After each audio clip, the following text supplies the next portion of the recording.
Welcome to the Mile High Podcast. This is your host, Dr. Daniel Knowles. Thank you for joining us for wherever you are watching and listening from around the world.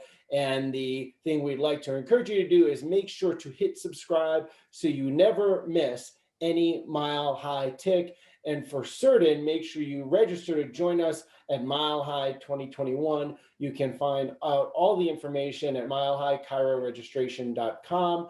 And we look forward to seeing you on higher ground. Today, we are grateful to introduce you to a chiropractor who is on the other side of the globe right now, Dr. Jamie Schwass, who graduated from New Zealand Chiropractic College in 2017, who I'm a big fan of New Zealand Chiropractic College, and I'm a big fan of Jamie Schwass.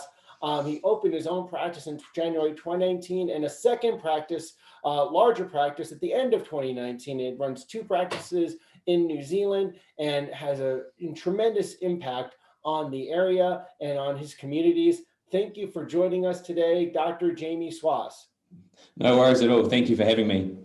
We're grateful to have you. And so, first of all, let's have people get to know you a little bit better. How did you find your way into the chiropractic world? Yeah, so I actually kind of got lucky and fell into it more than anything else. I went and did a degree. I went into medicine to start with. So I did the first year of health sciences at Otago University down south in New Zealand. And I did pretty well. And then I decided I wanted friends rather than studying my whole life. So ended up doing a degree in anatomy and physiology. And then I got into medicine in Melbourne, and when I sort of looked at the cost and the time frame and things like that, I realized that it really wasn't my passion to be in medicine. So I went looking for other options. It got suggested to me to try chiropractic. So I applied, didn't really know anything, and got in on the basis of doing some of my own research about the neurology, the nerve system, how the spine affects that, and then got in. And then the first day we were in chiropractic college, we had a lecture from Bruce Lipton, and it was this 2.5-hour lecture on essentially the foundation of life. And it just blew my mind and how chiropractic fit into that picture. I was just sold from that lecture onwards, and I was all in from there. So kind of fell into it, but now that I'm in it, I absolutely love it. So definitely meant to be here. Awesome. That's amazing. And Bruce Lipton has inspired many, many people. I enjoyed listening to him many times when I was a chiropractic student. And who have been some of your chiropractic influences over on that end of the world? So I mean, definitely Dr. Phil McMaster. He's was the president of the college when I graduated. Actually the whole way through my time at the college, understanding sort of what he'd done in his career and the impact he'd made on chiropractic, not just at a practice level, but also in sort of a bigger educational level, as well as on boards, professional level, that sort of thing. He was one of my big ones. And then there's sort of a few others, particularly more in the technique department, I guess, for me. People like your Matt Shersons, Dr. Lisa Baptista. They're sort of the ones that I really looked up to because they had this really good analysis, which is what I loved, coming from the more medical background, but then putting that into the chiropractic philosophy was like really awesome for me. So more of the technical advisors. So those two there were really fantastic. Well, as I said, I'm a big fan of the New Zealand Chiropractic College. I was a big fan of it when it founded and the people that put together the college initially and helped launch the educational program. And it's been a really great program to see grow and thrive. Can you tell us a little bit about chiropractic in New Zealand? Yeah, so we're really, really lucky here. Chiropractic's it's a really nice place to be to actually practice chiropractic. But also philosophically, I think people are very open to the idea of that more natural, holistic type of care anyways. And that gives us a really good foundation to be able to bring in that chiropractic art, that philosophy in quite a constructive way for people. It doesn't always sort of feel like a fight to get people to understand the way that the world works. It's very much sort of just take it as it comes. And a lot of people are more open to it because of that.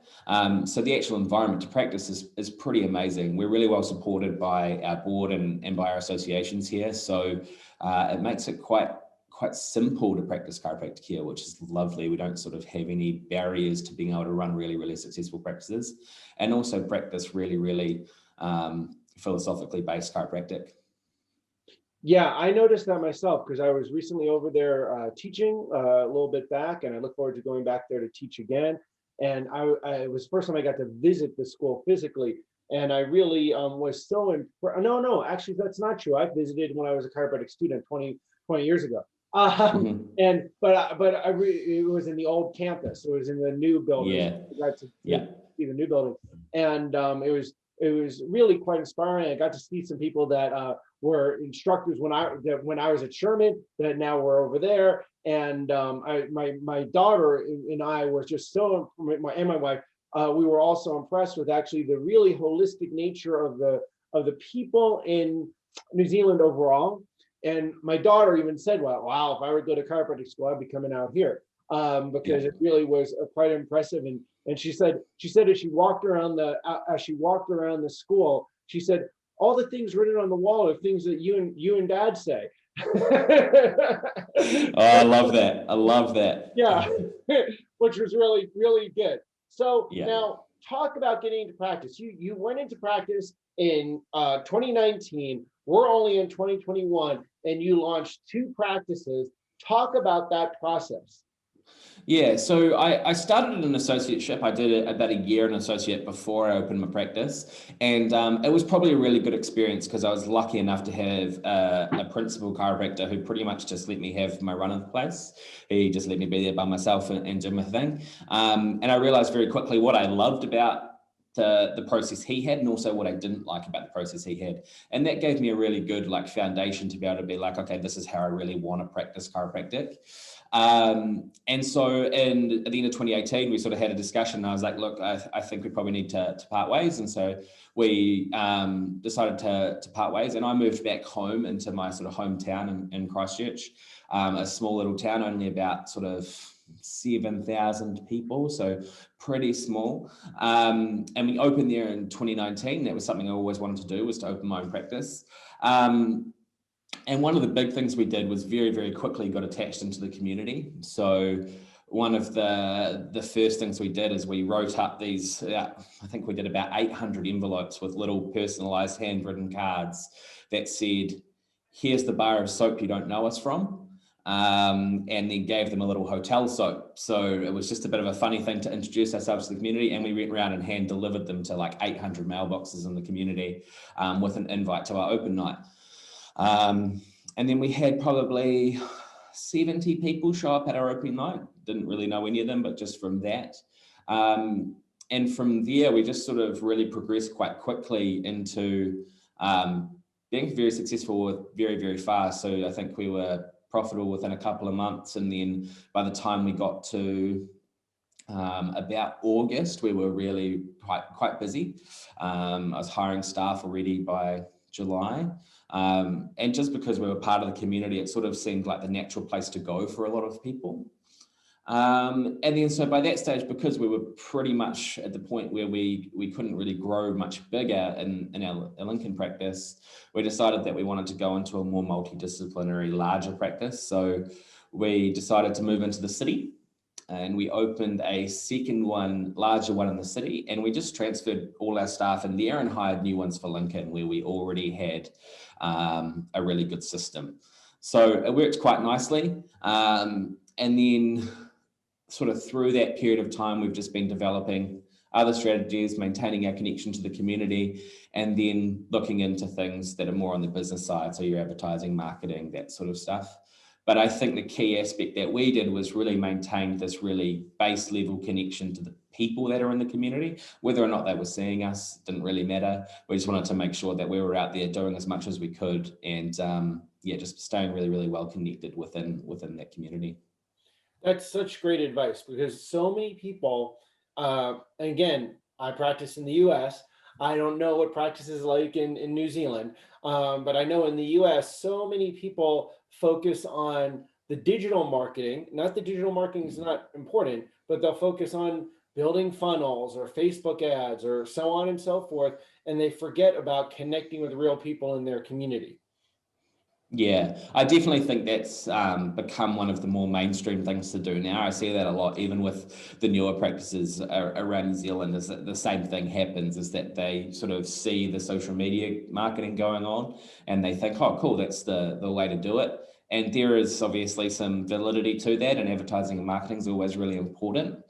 But if you don't have that base level connection to the people, there's no reason for them to come and see you because they Right. have no connection to you in the first place. So Right. it's a lot harder to develop that through that social media marketing. Yeah, so true, and they do need to come in hand, and people need to see you everywhere. We teach a class in our mentoring program, Lifetime Honest Practice. One of the things is the lost art of being everywhere. Like people have to see you everywhere in your community and know who you are. And then when they see you online, they're like, oh yeah, there's that person I meet. Versus that they're not anywhere in their community and people don't have a connection. And for a profession that's about connection and community and healing, you would think we would understand that. So I'm very Yeah. glad to hear that that's been one of the foundational parts of you being able to get two practices going. Now you have a specific love of working with kids. Can you talk about that a little bit? Yeah, so I've always sort of really loved children. I've never wanted children of my own, which is a little bit weird. So to like working with children is a little odd. But the interest for me has really come out of the fact that they're amazingly simple to work with, but also the responses that you get are very immediate. And so because they're really essentially, especially really young, they're just an entity that reacts and responds. They don't necessarily have that sort of conscious control yet. You get to see their reactions almost in real time. And that to me is really fascinating because watching how different kids and different, especially babies, respond to chiropractic care is really fun. And it's also something that becomes a really easy communication point as well, because you have this clear sort of response that you can show people that isn't sort of really describable without the chiropractic care.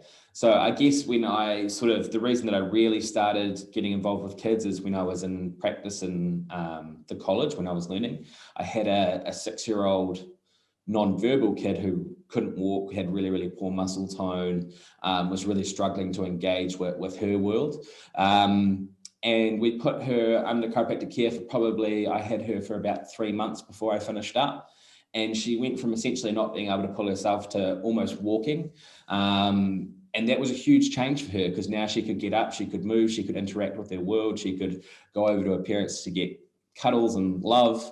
And that was a huge increase in her life expression. And that for me was sort of one of the motivating stories that I have. And that's why I just love the sort of kids side of it, because you get to see real changes really quickly in the way that they're expressing themselves. Yes, I agree. And also the future of chiropractic and really the future of humanity really depends on changing a generation. And that starts with adjusting kids most certainly.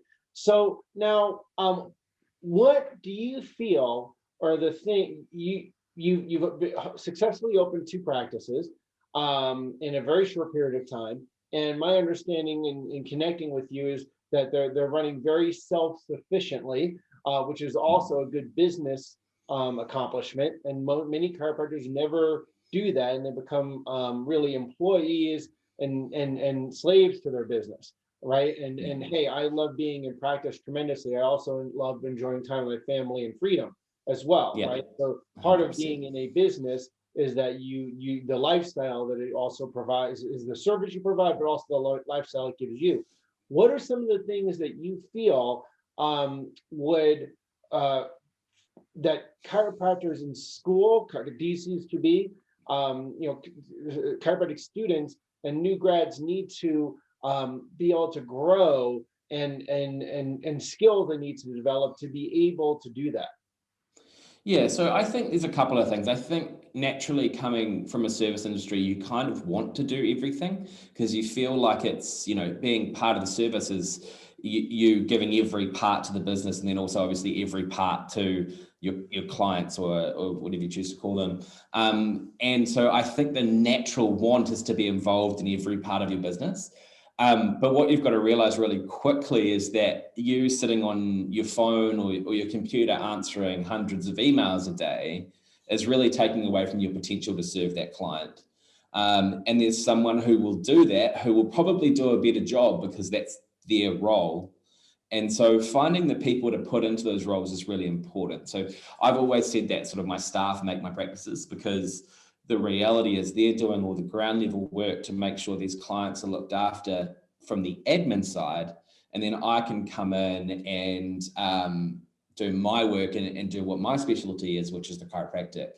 So I think the first thing is being able to give up the control. So being able to sort of move away from I have to do everything and I have to do every service because that's my job, to and being able to let that go. And then secondarily, making sure you get staff who really understand what their role is. So if it's just an admin assistant who's at the front desk, who's doing bookings and taking phone calls and stuff, have them know their role and what the importance of that role is to that client's experience.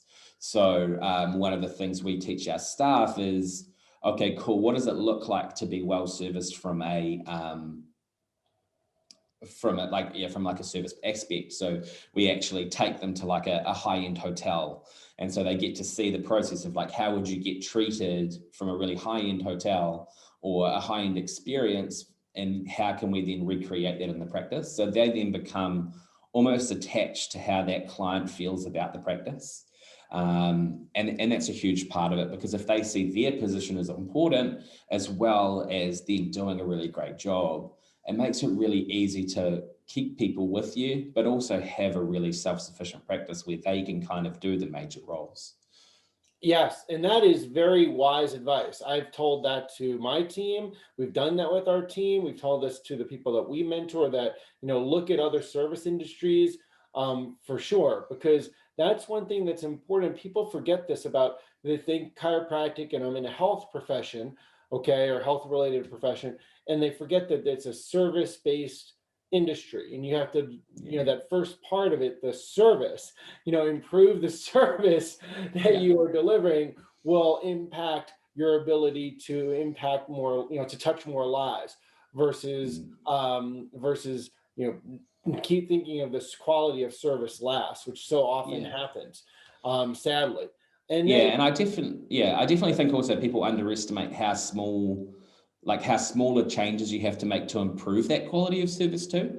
Like, so many of the small things go a long way. So like, a lot of people talk about like what their waiting room looks like. Well, if you upgrade your chairs and you get slightly nicer chairs, that's the service level going up. If you have a follow-up call process, or just like touching base with them every so often to make sure that they're doing okay, or handwritten notes every so often, it takes so little to up the quality of that service, and yet the payoff is tenfold comparative to anything else you'll really do. Right. Yeah. And people miss that. They'll spend $1,000 on social media ads, but they won't write handwritten notes. Or send a small gift to a practice member to make them smile for $15 or something like that. Exactly. Or thank you, or something like that that people forget about that part. Which is again just up leveling the service, and the things that Ritz-Carlton, for example, are known for doing things like that. So now, what is next for Dr. Jamie Schwass? What are your next contributions to chiropractic?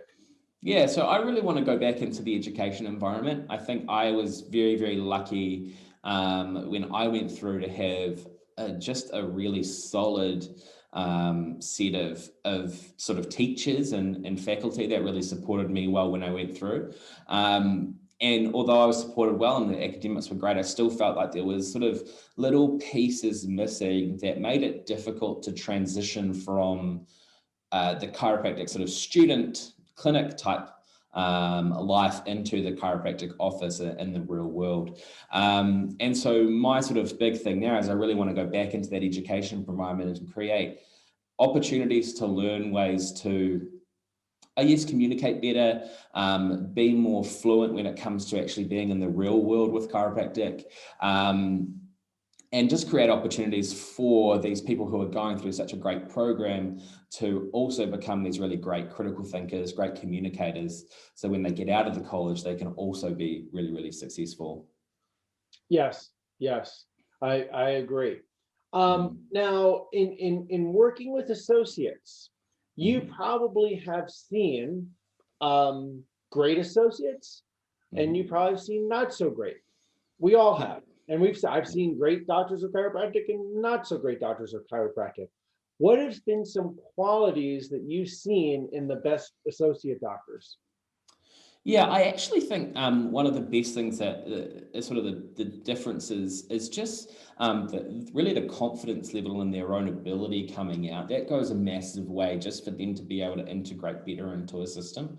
Um, Obviously, no matter what you sort of come out at, there's going to be a very different system to how you would do a new client in a student clinic versus how you would, say, do a new client in a real office. There's not many cases where they're directly comparable. So having the confidence in your chiropractic communication, the chiropractic ability, and the artistry, I think gives them a bit more sort of almost resilience or ability to then transfer into a different environment. So that's one big thing. But secondarily, I think it comes back to that service factor again. People who genuinely want to be a chiropractor to help the community, to service the community, to be like a real leader in their healthcare environment. I think they are the ones that tend to do better. So if they've got a real passion for being connected to people, a real passion for being out in the community and just doing the little things that are necessary, I feel that they make the better associates, because although they might not have to do too much in the practice to market themselves or whatever they are, those little community touches again go a long way to very quickly bringing them into that environment. So yeah, I would definitely go back to the confidence, just being confident in their own ability so that they can transfer into, say, a different environment. And then secondary, just that actual passion for the service part. Because if we can get people who are passionate about the service, then no matter what we do around them, they're going to do a great job of serving those people. Yes, yes, I Mm. agree. Service, certainty, Mm. and obviously, of course, the philosophy and focusing on the principle. Yeah, And here we are. definitely. We also even talked about changing the future with kids, making sure the kids get care, so people know that Yeah. this is something they do with their own kids when they, ongoing. And it's how we change healthcare in the world is through kids getting care. Um, are there any last things that you would like to share with our audience about chiropractic? I just think it's a great place to be right now. I think people are sort of, with everything that's going on in the world, everybody's becoming more and more open to this holistic and different view of the world. People are starting to realize that there's other ways of maintaining their health. And so I actually think it's a really great place to be right now. Our philosophy sits so nicely with, I think, where the world's going. And we already have the skills and the talents to really be able to push that thinking forward as well. So I think a lot of people get a little bit worried about chiropractic and not being able to see people because of lockdowns or whatever. I actually think this is going to end up being a fantastic thing for chiropractic, because the world's going to have to move to a more, how do we maintain our health? How do we keep ourselves resilient and keep ourselves excellent so that we can engage in and connect with our world more readily? And I I think agree. that, I agree. yeah. The focus on health, there's a shift in consciousness around health and Mm. being healthy and well and optimizing your body and optimizing your adaptability. That people are looking for that, and this is Mm. chiropractic's opportunity that. Which, one of many that if we don't blow it and keep singing the musculoskeletal song and talk a health optimization, life optimization, potential optimization, and adaptability, that we can bring more people to chiropractic. And it's what the world needs to hear anyway at this point, obviously. And it needed to hear all Mm. along, but hasn't, Yeah. clearly from us. And so it's our I, opportunity. I 100% agree. I definitely think as this is like a big opportunity for us again, and we're in a space that if we do it properly and we communicate the expression of life model and the fact that we're here to create resilient and adaptable people who experience health in a really high level, as long as we communicate that well, I think we're going to be really, really well positioned for the future. Yep, absolutely, absolutely. Well, thank you so much for taking time to be with us from the other side of the globe. And it's great to know that as chiropractors, we're all connected around the world when we're connected through the principle. How do people get to connect with you and connect with you more, learn more about you?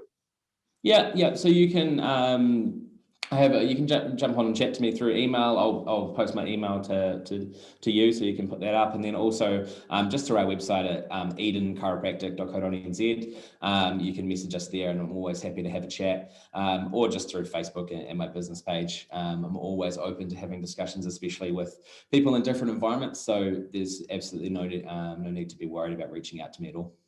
Thank you so much, Dr. Jamie. Thank you for impacting chiropractic for the better in New Zealand. And we look forward to seeing you impacting more of the chiropractic around the world.